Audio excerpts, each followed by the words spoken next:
made you go after this story and go after getting the video released? It was a friend of mine, Will Calloway. He's an activist on the South Side. He's in contact with a lot of the families. He works with these families, the families of victims of police violence. And yeah, he just thought, man, something's fishy with this case. And all the reporters seem to be getting denied this video, and he thought it shouldn't stand up in court. So he talked to me. He knew I had gone to court against the city before in a Freedom of Information case. So that's how it got started. But this isn't an easy feat, and you had roadblocks thrown in your way. What made you keep going and keep fighting for this? It's a belief in transparency, really, that kind of sunlight is the best disinfectant, right? There's a lot we still don't know about this case, and hey, there are like 70 other police shootings in Chicago in the past 5 or 6 years. So it's a problem, and we don't know a lot about those cases either. And me and other people, I feel like reporters around the city now are kind of getting into this idea of like, there's a lot of police shootings, and like maybe we should like look into this more and not trust the city so much when they just tell us what happened. We just have to ask for that evidence. And do you think that not as many are going after making FOIA requests because it is a process, it takes longer, and just sort of getting a little bit of the story and moving on? The interesting thing is that it didn't take a ton of work on my behalf to see the FOIA requests through. I mean, I had to sort of be read up on current events, you know, to make the initial request, know what to ask for. But then the request is just an email, right? And then following up is just kind of like, I just made several calendar items in my calendar, like, hey, check in on this day, you know, or this week. And it took a few months.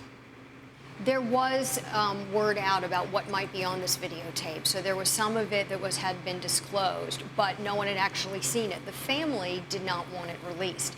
Did that play a factor at all in your decision to move forward? I certainly considered it. I mean, how could you not? Like, it's a tragedy, and these people were most affected by it. It's hard to not take the family's wishes into consideration.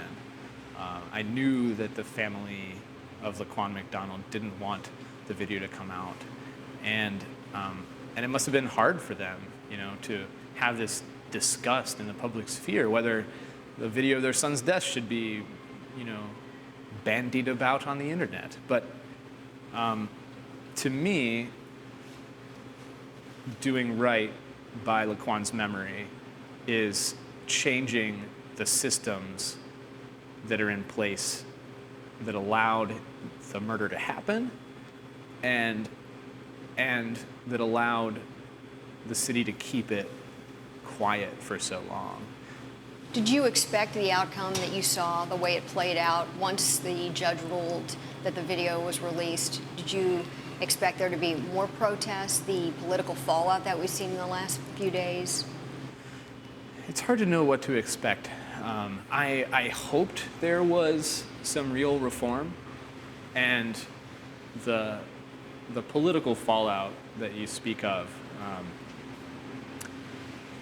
it could be the start of real reform. And if it is, great. I'm happy that prominent members of communities in Chicago are speaking out against police violence. I'm happy that journalists are now really looking into it more, and people are calling for greater transparency, which is always good, I think.